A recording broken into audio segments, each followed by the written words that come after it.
What up, Street Dogs? Kim the house. Alright, so some thoughts.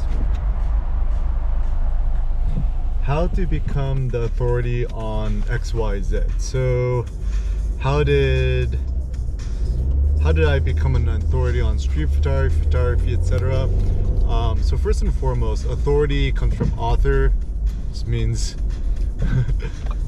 use the one who wrote it. And so in some ways, if you wrote it, you're the author, you're the authority, right? Typically when people think of authority, they mean to say like expert or like legitimate force in a certain field.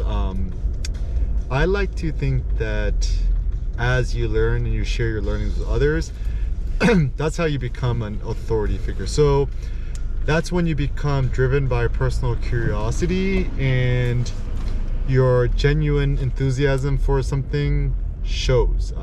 It's hard to fake passion and enthusiasm. So for example, my passion for street photography, I became an authority on street photography via my personal curiosity and writing about the subject much, right? I still think there's a bright future ahead for blogging. Blogging is just writing something and publishing something on the internet, pretty much on your own website. A blog is just like a dynamic website. 네, 우리 엄마한테 가요. And with authority comes fame. You become more famous the more you write or talk about something. And just know that it's kind of a gradual process. I mean, the positive thought is no matter how inexperienced you are in something, you're always going to be a little bit more advanced or experienced than somebody else. And that's what makes it worth it. I think too many people get intimidated by the fact that, oh, I don't have any credentials or I didn't go to school for this. But in fact, that's what makes you more unique and special. Or it's like, I'm too young or something, right? Even the early days when, I'm 34 now, I'm like, I guess I'm old. But back in the days when I started street photography is 21, right? And then, I'm traveling the world teaching workshops and stuff like that. Sometimes I felt a little bit insecure about it, about my age. But then precisely like older folks were like, yeah, actually I love your enthusiasm and the fact that you are younger because you kind of have more energy and we could get your youthful energy. So even now as I get older, I like the idea that I still have 18-year-olds and 16-year-olds or high schoolers or college kids following me. And so I think the best way to stay current is, to not take yourself too seriously, to always think things carte blanche frequently, which means to always challenge the norms for something. And it only seems to make sense to pursue that which you are actually curious about.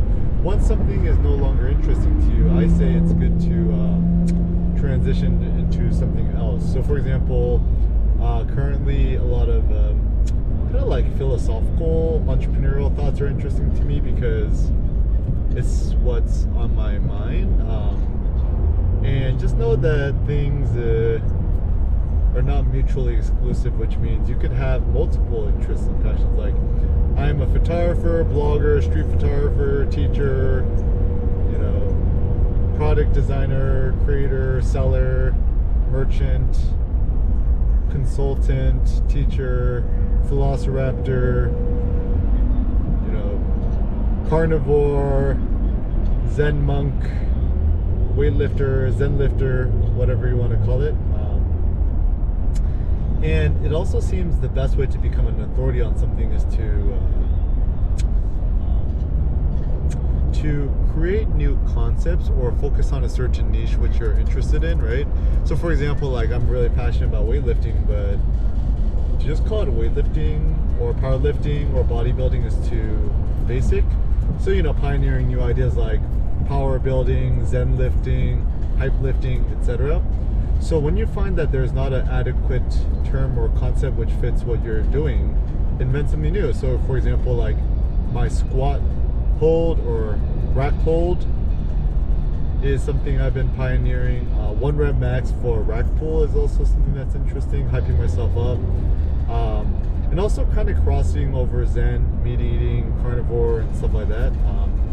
So in order to become an authority, don't reduce yourself to one small narrow category. Give yourself freedom to pursue it all.